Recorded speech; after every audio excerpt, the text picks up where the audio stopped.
കോൺഗ്രസ് രാഷ്ട്രീയത്തിലെ കരുത്തുറ്റ സാന്നിധ്യമായിരുന്ന മുൻ എംപിയും കെപിസിസി രാഷ്ട്രീയകാര്യ സമിതി അംഗവുമായ കെ.പി. ധനപാലൻ അന്തരിച്ചു. പറവൂരിലെ സ്വകാര്യ ആശുപത്രിയിൽ ചികിത്സയിലിരിക്കെയാണ് അന്ത്യം. 6 വർഷം ഡിസിസി പ്രസിഡന്റായും ചാലക്കുടിയിൽ നിന്ന് ലോക്സഭാ അംഗമായും പ്രവർത്തിച്ച അദ്ദേഹം മിൽമ ചെയർമാൻ ഉൾപ്പെടെയുള്ള പദവികളിലൂടെ പൊതുരംഗത്ത് സജീവ സാന്നിധ്യമായിരുന്നു. എറണാകുളം ജില്ലയിലെ കോൺഗ്രസിന്റെ പ്രധാന മുഖമായിരുന്നു കെ.പി. ധനപാലൻ. 6 വർഷം എറണാകുളം ജില്ലാ കോൺഗ്രസ് കമ്മിറ്റിയുടെ പ്രസിഡന്റായി പ്രവർത്തിച്ചിട്ടുണ്ട്. 2009 ചാലക്കുടിയിൽ നിന്നാണ് ലോക്സഭാംഗമായി തെരഞ്ഞെടുക്കപ്പെടുന്നത്. 2014 തൃശൂരിൽ നിന്ന് ലോക്സഭയിലേക്ക് മത്സരിച്ചെങ്കിലും പരാജയപ്പെട്ടു. എ.കെ. ആന്റണിയുടെ വിശ്വസ്തരിൽ ഒരാളായിരുന്നു കെ.പി. ധനപാലൻ. അദ്ദേഹം എപ്പോഴും പാർട്ടിയുടെ കാര്യങ്ങൾ അസുഖബാധിതനായിരുന്നപ്പോൾ പോലും അദ്ദേഹം പാർട്ടിയുടെ എല്ലാ കാര്യങ്ങളിലും അദ്ദേഹം സജീവമായിട്ട് പങ്കെടുക്കുമായിരുന്നു.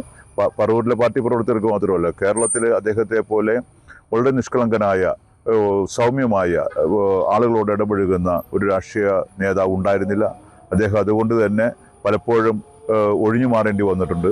ചാലക്കുടിയുടെ MP ആയിട്ട് സേവനമനുഷ്ഠിച്ചു. അതിനുശേഷം തൃശ്ശൂർ പോയപ്പോൾ തൃശ്ശൂർക്ക് മാറേണ്ടി വന്ന എല്ലാ സംഭവങ്ങളും ആളുകൾക്ക് അപ്പോഴൊക്കെ പരാതിയില്ലാതെ പാർട്ടിയുടെ എന്താണോ പാർട്ടി പറയുന്നത് അത് വളരെ അനുസരണയോടുകൂടി ഏറ്റെടുത്തുകൊണ്ട് പ്രവർത്തിച്ചൊരു മരിക്കുന്നവരെ. North Malabar Gramin bank director board അംഗമായി മിൽമ ചെയർമാനായും അദ്ദേഹം പ്രവർത്തിച്ചിട്ടുണ്ട്. പറവൂരിലെ സ്വകാര്യ ആശുപത്രിയിൽ ചികിത്സയിലിരിക്കെയാണ് അദ്ദേഹം അന്തരിച്ചത്.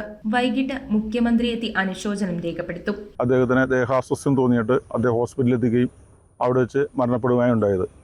രാവിലെ 11 മുതൽ മുനിസിപ്പൽ ടൗൺ ഹാളിൽ 3 വരെ പൊതുദർശനം, അതിനുശേഷം സംസ്കാര ചടങ്ങുകൾക്കായി വീട്ടിലേക്ക് കൊണ്ടുവരുന്നതാണ്. VM സുധീരൻ ഉൾപ്പെടെയുള്ള പ്രമുഖരായ ടോണി ചെമ്മണി എത്തിക്കഴിഞ്ഞു.